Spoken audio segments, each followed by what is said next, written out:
अस्सलाम वालेकुम वरहमतुल्लाहि वबरकातुहू। पाकिस्तान मुस्लिम लीग नून के सीनियर रहनुमा जनाब एहसन इकबाल साहब ने एक जानब तो ये फरमाया है कि वो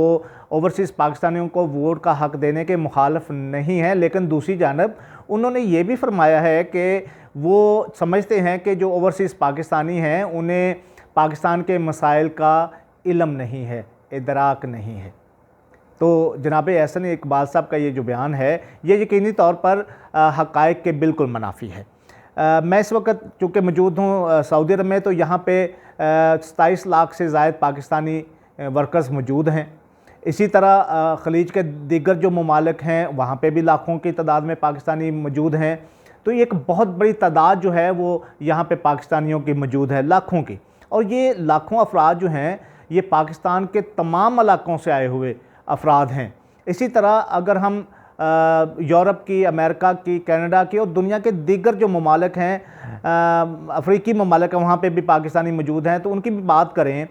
तो वो भी पाकिस्तानी हैं। ड्यूल नेशनल होना एक अलग बात है, लेकिन ये कहना कि उन्हें जो है वो पाकिस्तान के मसाइल का इल्म नहीं है या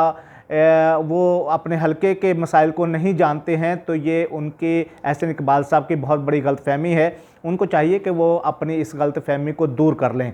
इंफॉर्मेशन टेक्नोलॉजी के इस दौर में जब पाकिस्तान का जो मेन स्ट्रीम मीडिया है वो हर वक्त ओवरसीज़ के मोबाइल की सूरत में, लैपटॉप की सूरत में, घर में लगे टीवी की सूरत में उनके सामने मौजूद हो,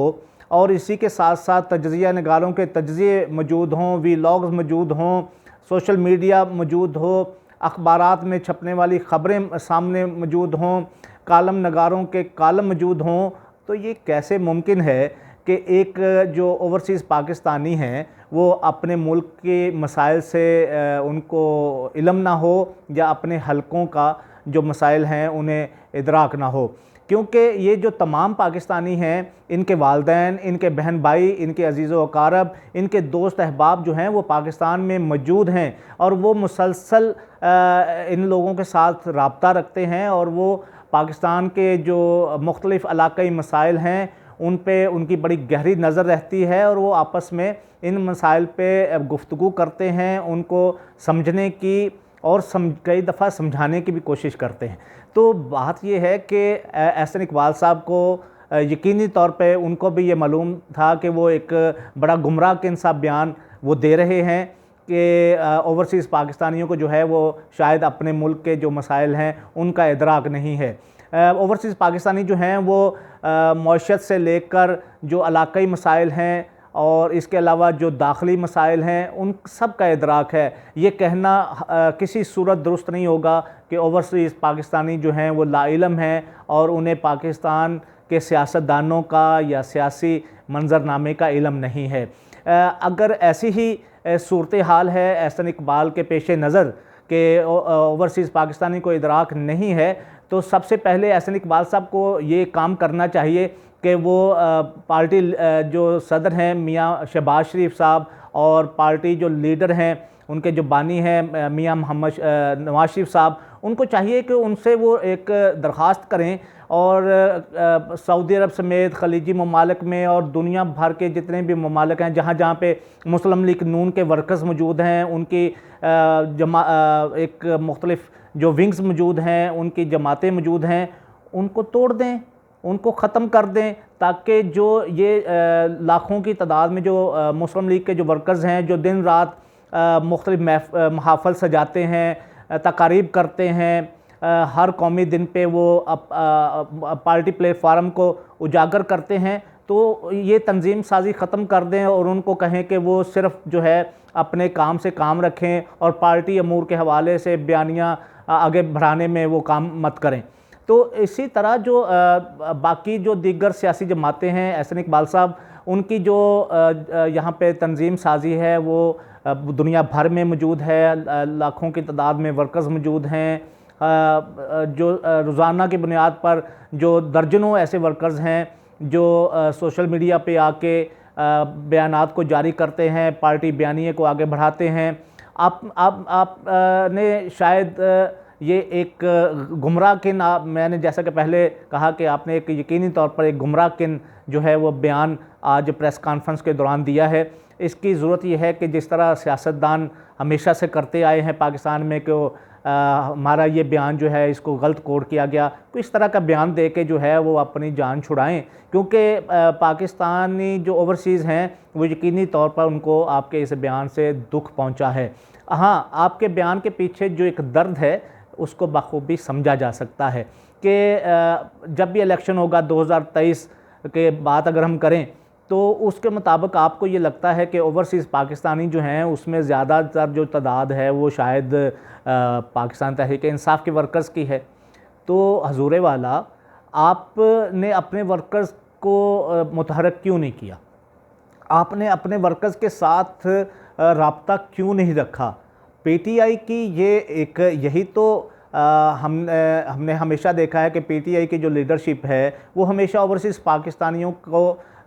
समझती है और उनके मसाइल को हल करने के लिए वो आगे आती है, वो बयान जारी करती है। इसी तरह आपके माजी में भी आपकी जो हुकूमतें रही हैं, यकीनी तौर पर उन्होंने भी ओवरसीज़ पाकिस्तानियों के लिए काम किया होगा, लेकिन एक अपने वर्कर्स के साथ एक राब्ता जो मुहिम होती है वो आपकी जानब से यकीनी तौर पर उसका फुकदान पाया जाता है। कोविड-19 के दौरान अगर मैं बात करूं सऊदी अरब की, तो यहाँ पे जो सबसे ज़्यादा पार्टी के साथ मुंसलिक रहे दूसरे दर्जे की लीडरशिप वो थी पाकिस्तान पीपल्स पार्टी की। पाकिस्तान पीपल्स पार्टी के जो दूसरे दर्जे के रहनुमा थे, उन्होंने यहाँ पे अपने वर्कर्स के साथ मुसलसल रब्ता रखा, मिडल ईस्ट भर में रब्ता रखा और अपने वर्कर्स को पुरअज़म बनाया। उसका फ़ायदा ये हुआ कि हमने यहाँ पे देखा है कि जो एक आम वर्कर्स था उसको बोलना आया, उसको अपना पार्टी बयानिया जो है वो आगे बढ़ाना आया। इसी तरह जो दीगर सियासी जमातें हैं उनकी जानब से इसी तरह के वेबिनार जो हैं वो मुनक्कद किए गए। लेकिन अगर हम यहाँ पे मुस्लिम लीग की नून की ही बात करें तो यहाँ पे एक ज़ाती हैसियत में, ज़ाती जो एक ताल्लुकात थे उस बना पर सेनेटर मुशाहिदुल्लाह खान मरहूम जो हैं वो 2-3 मरतबा जो है उन्होंने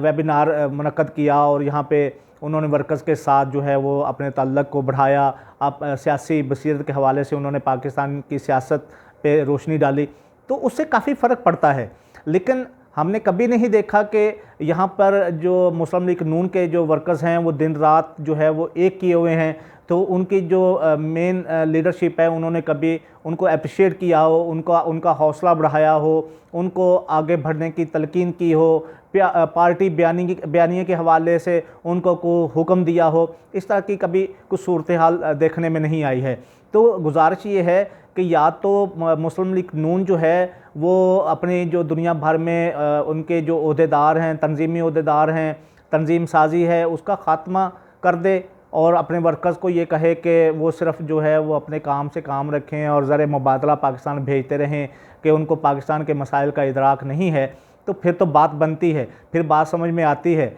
लेकिन एक जानब आपके जो लाखों वर्कर्स भी मौजूद हैं जिन्हें सियासत का भी पता है, जिन्हें मसाइल का भी पता है, और उनको आप वोट का हक़ भी ना दें। तो एहसन इकबाल साहब से गुजारिश ये है कि वो एक हफ़्ते के लिए सऊदी अरब का रुख करें। यहाँ पर आकर वो देखेंगे कि उनका जो वर्कर है वो यकीनी तौर पर मसाइल से बखूबी इल्म रखता है और वो मसाइल को जानता है, समझता है और उनका हल भी जानता है। क्योंकि जितना दर्द ओवरसीज़ पाकिस्तानी अपने मुल्क के लिए, अपनी सरज़मीन के लिए रखते हैं, शायद जो पाकिस्तान में बसने वाले जो हमारे पाकिस्तानी हैं उन्हें शायद उसका उतना इदराक ना हो। तो यकीनी तौर पर हल्के की सियासत हो, मुल्की मंजरनामे की सियासत हो, मईशत के हवाले से हो, ख़ारजी और दाखिली अमूर के हवाले से हो, तो ओवरसीज़ पाकिस्तानी जो हैं वो बखूबी इल्म रखते हैं। इसलिए कोई भी फार्मूला जो मिल बैठकर आप तय कर सकते हैं, सियासतदान, हुकूमत वक्त का भी ये फ़र्ज़ बनता है कि वो तमाम जो इत्तेहादी जमातें हैं, जो अपोजिशन जमातें हैं, उनको अपने साथ मिलाए और एक लाहे अमल तैयार करके ओवरसीज़ पाकिस्तानियों के हवाले से वो इक़दामात उठाए, ताकि जो ओवरसीज़ पाकिस्तानी जो हैं वो भी वोट का हक़ उन्हें मिले और वो भी मुल्की सियासत में अपना किरदार अदा कर सकें और वो भी अपने जो अवामी नुमाइंदे हैं उनको मुंतखब करने में अपना किरदार निभा सकें, और ताकि जो मसाइल हैं वो बेहतर अंदाज के साथ हल हो सकें।